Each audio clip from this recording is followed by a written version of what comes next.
오늘 저에게 주시는 하나님의 말씀 로마서 8장 26절에서 28절까지 말씀입니다. 로마서 8장 26절에서 28절까지 말씀입니다. 우리 한 목소리로 함께 봉독합니다. 로마서 8장 26절에서 28절까지 말씀입니다. 함께 봉독합니다. 이와 같이 성령도 우리의 연약함을 도우시나니 우리는 마땅히 기도할 바를 알지 못하나 오직 성령이 말할 수 없는 탄식으로 우리를 위하여 친히 간구하시느니라. 마음을 살피시는 이가 성령의 생각을 아시나니 이는 성령이 하나님의 뜻대로 성도를 위하여 간구하심이니라.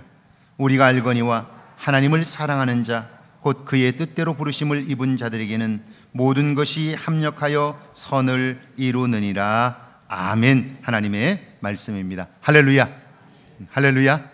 이번 한 주간에도 하나님의 은혜와 사랑이 여러분과 여러분의 가정에 넘치기를 주의 이름으로 축원합니다. 축원합니다. 지난 주간에 저는 선교사님의 사고 소식에 관한 기사를 접하면서 삶과 죽음에 관하여 많은 묵상을 했습니다. 참 많은 은혜를 받았고 마음이 뜨거워졌습니다. 사고를 당한 선교사님은 대만계 미국인 조이스 린인데요, 기독교 집안의 딸로 태어나서 어려서부터 신앙생활을 했습니다. 공부도 탁월하게 잘해서 미국의 명문 MIT 공대에서 컴퓨터를 전공했습니다. 대학원까지 마친 그녀는 미국 회사에 취직을 해서 10년을 근무했는데요, 어느 날 자기 스스로 자기에게 질문을 한 거예요. 산다는 게 뭐지? 무엇을 위해서 사는 거지? 그리스도인으로서 어떻게 사는 게 잘 사는 거야? 이런 질문을 자기 자신에게 한 거죠. 살면서 이런 질문은 정말 중요한데요, 많은 사람들이 자신에게 묻지를 않습니다. 그녀는 이런 질문 속에서 자신을 부르시는 하나님의 음성을 듣습니다. 하나님께서 나의 재능과 컴퓨터 기술을 쓰고 싶다는 거죠. 손과 발이 되어서 하나님의 백성들을 섬기라, 그런 음성을 듣게 되죠. 대학 시절 그녀는 비행에 관심이 많아 개인 조종사 자격증을 받았어요. 그리고 전 세계 오지에 절대적인 도움이 필요한 사람들이 얼마나 많은가를 알게 되면서 그녀는 선교 조종사가 되겠다 하는 결심을 합니다. 인터넷을 통해서 고립되어 있는 부족들의 필요도 채워줄 수 있을 것이라고 그렇게 확신을 합니다. 2010년 비행 선교회에 소속되어 인턴을 시작한 그녀는요, 작년 인도네시아 파푸아로 파송을 받았습니다. 그곳에서 처음 단독 비행에 나선 그녀는 놀라운 하나님의 인도하심을 발견하게 돼요. 비행기를 몰고 하늘 높이 올라갔는데요, 그런데 바람이 너무 많이 불어서 날씨도 좋지를 않습니다. 할 수 없이 린 선교사는 파푸아 공원에서 가장 큰 도시인 와메나로 방향을 바꿀 수밖에 없었습니다. 공항에 내렸는데요, 내리고 보니까 그곳에는 급히 수술을 위해서 비상 비행이 필요한 여성 한 사람이 대기하고 있습니다. 코로나19 상황 때문에 비행편이 모두 취소가 되었어요. 그러니까 그 시간 자기가 그곳에 비행기를 내리지 않았더라면 그 여성은 결국 죽을 수밖에 없었던 거죠. 그녀는 환자를 싣고 병원에 날아가므로 한 생명을 살릴 수 있었습니다. 그녀는 오지에 생필품을 전달하고 특별히 코로나19 이후 비누와 의약품, 코로나 바이러스 테스트 기구, 학용품을 전달하면서 선교가 얼마나 중요하고 선교사님들이 얼마나 귀한가를 발견하게 돼요. 여러분, 이 파푸아에는 아직도 문명이 닿지 않은 수많은 부족들이 살고 있습니다. 그들에게 가장 필요한 게 뭘까요?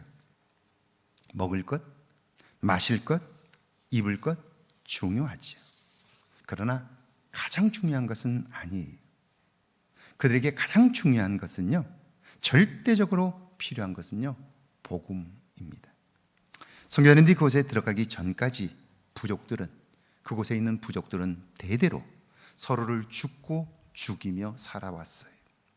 어둠을 틈타 마을을 공격하고 불질러 쑥대밭으로 만들었어요. 그러니까 서로를 적대시하면서 두려움 속에서 살았던 거지요. 그런데 복음이 들어가자 그 전쟁이 멈춥니다. 증오와 갈등이 해결되었어요.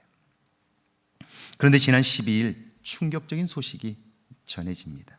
비행선교의 대변인에 따르면 12일 오전 6시 27분 오지마을에 전달할 책과 양식, 장비를 싣고 이륙한 조이스 린이 2분 후에 추락합니다.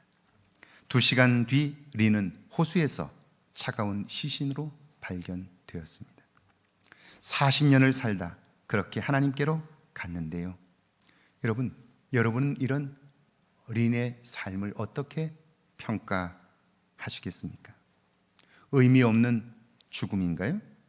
불쌍하고 비참한 최후인가요? 그녀가 착륙하려던 고원지대의 활주로에는 그녀의 죽음을 애도하면서 빨간 장미가 놓여져 있었습니다. 카드에는 이렇게 쓰여 있습니다. 선교조종사 조이스 린, 우리가 다시 만날 때까지. 우리의 삶은 지금 여기서 평가받는 것이 아닙니다. 하나님 앞에 설 때 하나님이 직접 평가하시는 거예요. 그런데 우리는 지금 여기서 보이는 대로만 평가하려고 하지를 않느냐는 거예요. 내 눈에 보이는 이 세상의 눈으로 이 세상이 전부인 것처럼 살아왔기에 그렇게 여기서 보여지는 것으로만 평가하는 것은 아니냐 하는 것입니다. 오늘 본문은 조이스 린이 자신을 부르신 하나님을 경험하고 마음에 새겼던 말씀입니다. 이와 같이 성령도 우리의 연약함을 도우시나니 우리는 마땅히 기도할 바를 알지 못하나 오직 성령이 말할 수 없는 탄식으로 우리를 위하여 친히 간구하시느니라. 지지난 주간 저는요, 설교를 준비하면서 사도행전을 읽었습니다. 그러다가 놀라운 대목을 발견했어요. 1차 전도 여행에서 바울과 바나바는 비시디아, 안디옥과 이고니온에서 유대인들과 이방인들에게 복음을 전했어요. 수많은 사람들이 복음을 듣고 회개함으로 매주일 회당에 가득 찹니다. 회당장이나 유대인 지도자 입장에서는 어때요? 자기들의 자리가 위태롭습니다. 굴러온 돌이 박힌 돌을 빼는 격이 된 거죠. 이런 생각을 하면요, 지금 하나님이 하시는 일, 하나님이 이루시는 일들을 결코 볼 수 없게 돼요. 그들은 성 안에 유력한 사람들을 동원합니다. 바울 일행을 모함하고 악감을 갖게 만들어요. 그들과 함께 바울이 더 이상 복음을 전하지 못하도록 방해합니다. 협박해요. 심지어는 붙잡아 매질을 합니다. 그래서 바울과 그 일행은 비시디아 안디옥에서 이고니온으로, 이고니온에서 루스드라도 도망치듯 이동을 하게 됩니다. 여러분, 복음을 전하기 위해서 내 삶을 드렸어요. 놀라운 사건이 일어나고 능력이 나타나는데, 그런데 왜 내가 도망가야 하죠? 왜 내 일이 잘 풀리지 않는 건가요? 매맞고 굶주리고 도망다니는 삶이 계속되나요? 뭔가 잘못된 것이 아닌가요? 현상만 보면 충분히 그렇게 생각할 수 있어요. 그런데 바로 그때 그리스도인의 구별된 모습, 세상 사람들과는 전혀 다른 반응을 그들이 보여줘요. 두 사람이 그들을 향하여 발에 티끌을 떨어버리고 이고니온으로 가거늘 제자들은 기쁨과 성령이 충만하니라. 매맞고 모함받고 그리고 고통을 당하면서 쫓겨가요. 도망치듯 그곳을 빠져나가요. 그런데 그런 그들에게 기쁨이 있었다는 거예요. 그들에게 성령이 충만했다는 거예요. 시험이 들어야 마땅한 상황이지요. 그런데 복음을 들었던 사람들, 그리고 복음을 전한 사람들 모두가 기쁨과 성령이 충만했다는 거예요. 기쁨과 성령, 이 둘은 뗄 수 없는 관계입니다. 성령으로 충만하면 기쁨이 넘치고 그 기쁨이 박해와 고난, 어떤 어려움도 넉넉히 이기게 하는 거죠. 성령이 임하시면 정말 그런가요? 어떻게 그런 일들이 일어나나요? 자, 보세요. 사람들의 눈에는 그들이 박해를 받고 어려움을 당하여 쫓겨가는 것 같아요. 그러니까 왜 저렇게 살아? 왜 사람이 저렇게 바보같이 살아? 나 같으면 그만두겠네. 그렇게 생각하는 거예요. 그 사람은 하나님의 일을 이룰 수가 없어요. 그런데 그들은 아니에요. 내가 비록 지금 쫓겨가는 것 같으나, 그러나 하나님은 이 일을 통하여 더 놀랍고 큰 일을 이루실 것이다. 할렐루야. 그 믿음이 있는 거예요. 그걸 보는 거예요. 요셉이 억울하게 노예로 팔려가지만 거기에는 하나님의 놀라운 계획이 있어요. 성령의 사람들은 그걸 보고 믿는 거예요. 그러니까 새 일을 행하실 하나님에 대한 기대감이 있고요, 기쁨이 사라지질 않는 거예요. 실제로 사도 바울은 이 비시디아 안디옥에서 이고니온으로, 이고니온에서 결국 또 도망쳐서 루스드라로 가게 되었는데요, 사람들이 고통을 주므로 도망쳐온 것 같지만 그러나 거기에는 하나님의 큰 계획이 있어요. 놀라운 일이 기다리고 있어요. 그게 뭘까요? 이 루스드라에서 사도 바울은요, 평생의 동역자 디모데를 만나요. 그리고 디모데와 함께 죽는 날까지 복음을 위하여 함께 위로하고 격려하는 아름다운 믿음에서 낳은 아들, 동역자가 되는 거예요. 자, 왜 내게 이런 일만 생기느냐고 불평했다면 이 일은 불가능했을 거예요. 이러면서 내가 이 일을 해야 되나? 그리고 그가 돌아갔다면 하나님의 그 놀라운 은혜의 경험은 할 수 없었던 거지요. 이와 같이 성령도 우리의 연약함을 도우시나니 그래요. 우리는 알지 못해요. 지금 내 눈앞에서 벌어지는 일이 좋은 것인지 나쁜 것인지. 그런데 사람들은요, 지금 내게 손해가 나고 힘들고 내 생각대로 되지 않으면 나쁘다고 판단해요. 성령의 도우심이 없으면 그래서 하나님이 하실 일들을 결코 경험할 수 없는 거예요. 성령 하나님은 그런 우리의 연약함을 도우셔요. 힘들고 지칠 때에 기도하게 하시고요, 무엇을 기도해야 할지 알지 못할 때 그걸 알게 해주셔요. 우리 27절인데요, 같이 한번 읽어볼까요? 27절입니다. 마음을 살피시는 이가 성령의 생각을 아시나니 이는 성령이 하나님의 뜻대로 성도를 위하여 간과심이니라. 우리가 성령의 다스림을 받으면요, 무엇을 어떻게 구해야 할지를 알게 돼요. 성령께서 가르쳐 주시기 때문이지요. 그러면 하나님이 우리의 형편과 처지를 아셔요. 성령 하나님과 하나님은 한 분이시기 때문이죠. 그래서 응답 있는 기도를 드릴 수 있게 되는 거예요. 사람들이 볼 때는 그게 바보 같아요. 그리고 현실적으로 그러면 손해나는 것 같아요. 그러나 하나님이 기뻐하시는 일을 성령이 알게 하시고 그걸 그대로 순종한다면 하나님의 놀라운 사건들이 일어나는 거예요. 제가 한동안 몸담았던 미국 장로교단의 가장 큰 한인교회 중 하나가 LA 남쪽 토렌스에 있는 토렌스 장로교회입니다. 목사님이 은퇴하시면서 교회 안에 분란이 생겼고요, 교회는 갈갈이 찢겼어요. 그 이후에 갈등이 생기니까요, 목사님을 모시면 그 목사님을 중심으로 또다시 갈라져 나가고 또 갈라져 나가고, 그래서 교회가 너무너무 어려워졌어요. 수천 명이 모이던 교회가 수백 명으로 쪼그라들었고요, 한동안 목사님을 모시지 못하고 어려움을 겪었어요. 그러다가 최근에 새로운 목사님이 오셨고요, 교회는 어떻게 하면 교회가 새로워질 수 있을까 함께 기도하기 시작합니다. 새벽마다 저녁마다 온 성도들이 뜨겁게 기도했고요, 하나님을 기쁘시게 하는 것 말고 다른 방법으로는 교회가 회복될 길이 없다, 그렇게 결론을 내립니다. 그래서 교회는요, 도대체 하나님이 기뻐하실 일이 뭘까?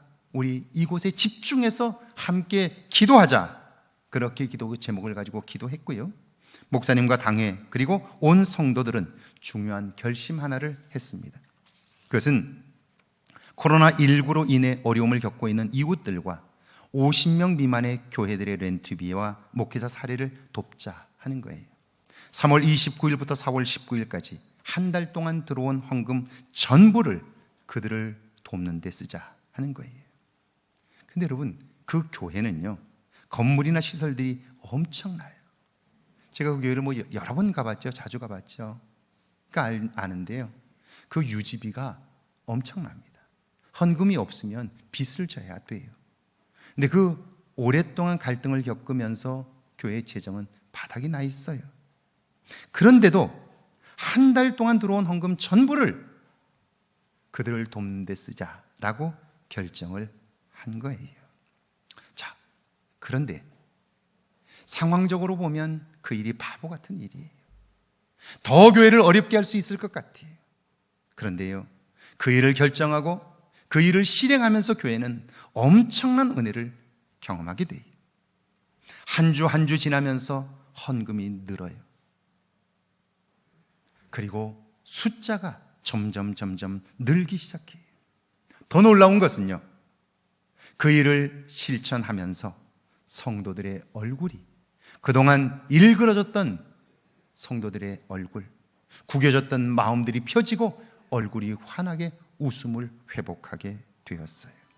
우리가 너무나 잘 아는 말씀이죠. 로마서 8장 28절입니다. 함께 읽습니다. 28절입니다.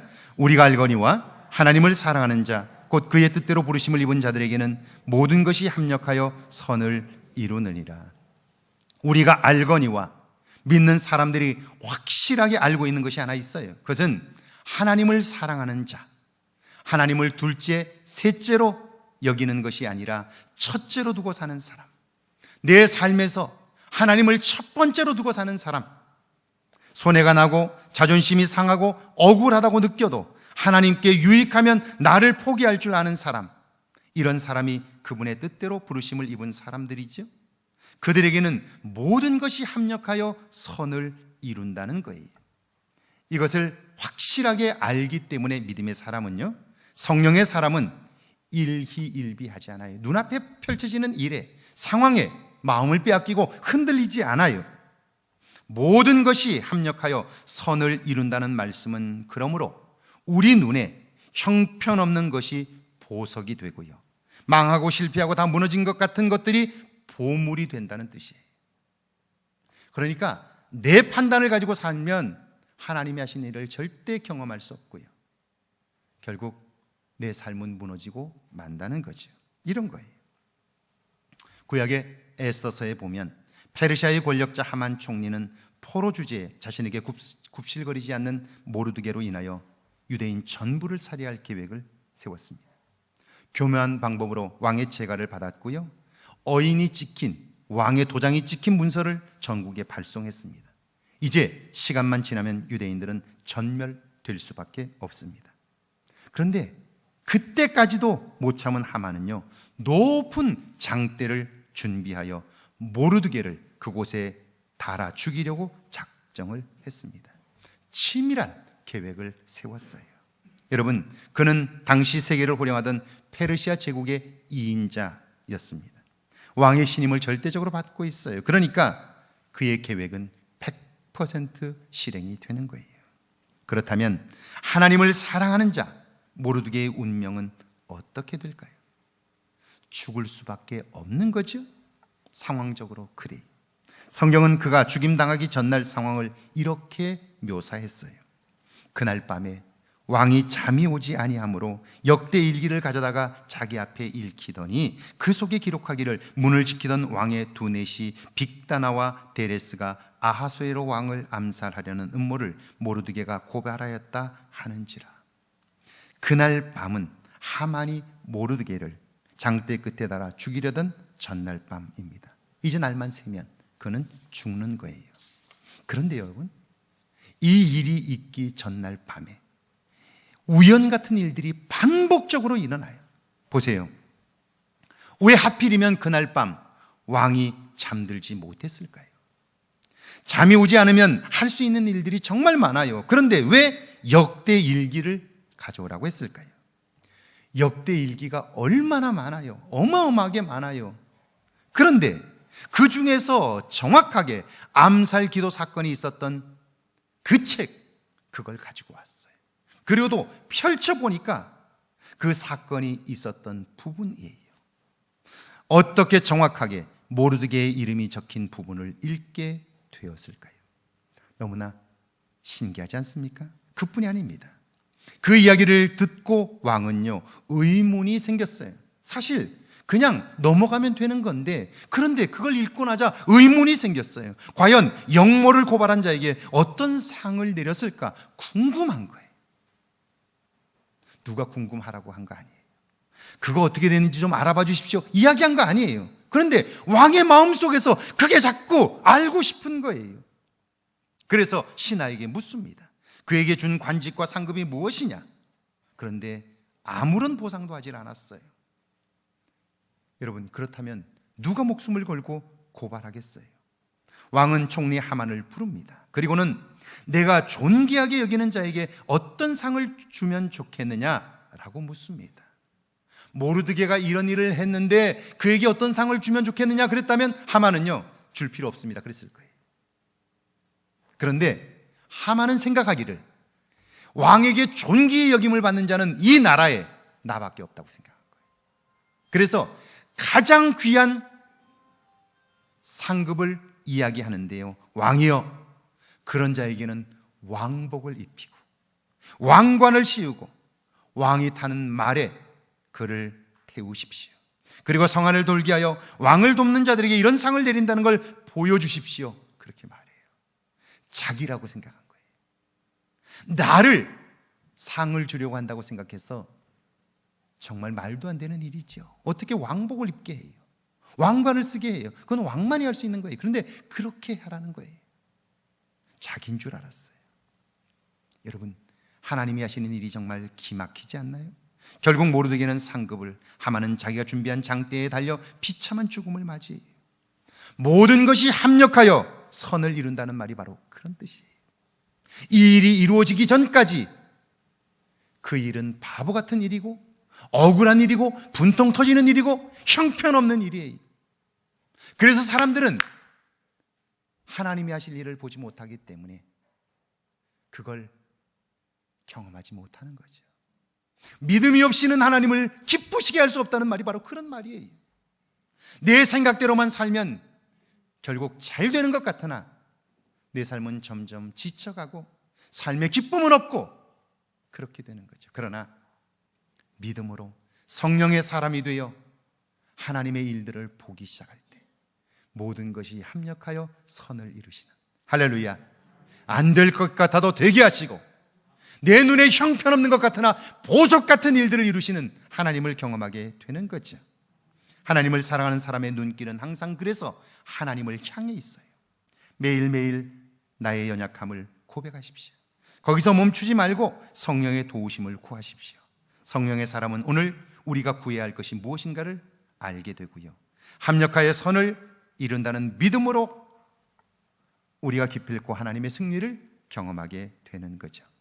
이번 한 주간 하나님 경험이 있어서 얼굴이 펴지고 살만 나기를 주의 이름으로 축원합니다.